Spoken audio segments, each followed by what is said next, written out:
해당 투광등은 제로텐 신호를 받아서 조명이 꺼지거나 디밍이 되거나 그런 동작을 할 수가 있습니다.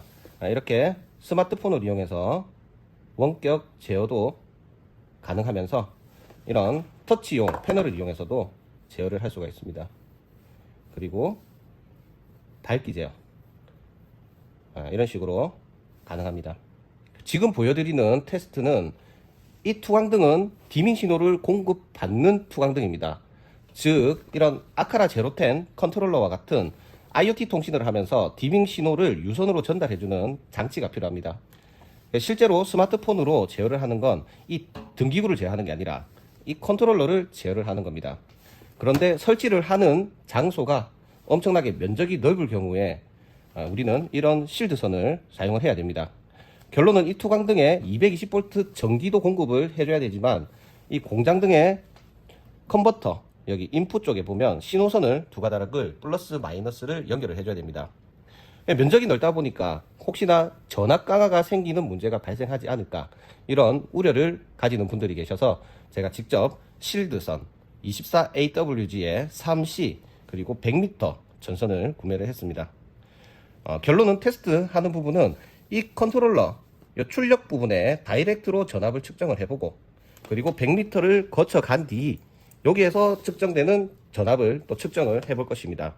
그래서 전압이 얼마나 다운이 되는지 확인을 해볼 계획입니다.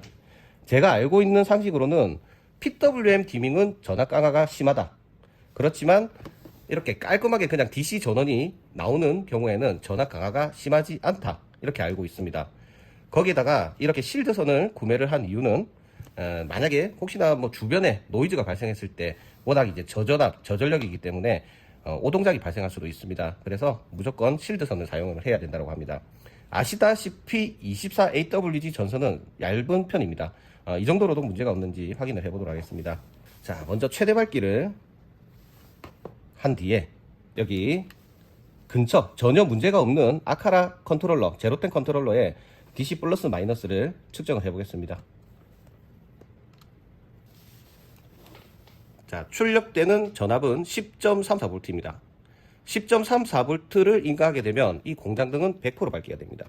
자, 그러면 이제 100m를 거치고 난 이 출력 부분에 전압도 측정을 해보도록 하겠습니다.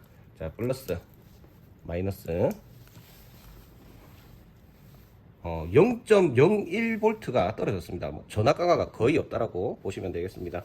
자, 이제 최대 밝기에서는 문제가 없다라는 걸 알게 되었고, 그러면 이제 디밍을 해보도록 하겠습니다. 가장 어둡게 했을 때 1.5V, 1.552V가 측정이 됩니다. 자, 중간 밝기 뭐 한 48%, 5.7V, 1.9V, 자, 1.552V. 그러면 또 근처 쪽에서 한번 측정을 해보겠습니다. 1.552. 자, 이 정도면은 전압 강화로 인한 문제는 발생하지 않는다라고 보시면 될 것 같고, 조명 제어도 아까 보시다시피 원활하게 잘 되는 걸 확인을 할 수가 있습니다. 그리고 마지막 하나 더, 스마트폰을 사용을 하는 것도 좋지만 실제 관리자, 사용자 입장에서는 이런 터치 방식의 대시보드가 상당히 좋다라고 생각합니다. 자, 대시보드를 하나를 만들어 보도록 하겠습니다.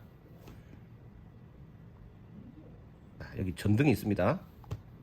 켜지고 꺼지고. 여기서 밝기 제어를 하고 싶다면 대시보드 카드 스타일 변경을 합니다. 그리고 디밍만 되는 제품이기 때문에 이렇게 선택하게 되면 이 전등, 이름을 투광등으로 변경도 가능하지만 이렇게 전등으로 해서 제어를 할 수가 있습니다. 조명을 하나만 사용하는 게 아니라 다수를 사용하는 경우가 많기 때문에 뭐 전등 그룹을 여기에 만들어서 집어넣을 수도 있고, 그리고 조명을 개별로 해서 하나씩 제어하는 것도 가능하고, 소그룹, 대그룹 이렇게 나눌 수도 있습니다. 그뿐만 아니라 이렇게 끄기, 집중, 휴식 이런 씬들을 만들어서 내가 원하는 그 타이밍에 딱 맞는 씬을 연출하는 것도 가능하다고 보시면 되겠습니다. 그리고 과거부터 많이 사용하던 그 타이머 기능도 당연히 사용이 가능합니다. 자, 이런 방식으로 공장등을 원활하게 디밍을 할 수 있는 공장등으로 사용하는 건 어떨까 생각합니다.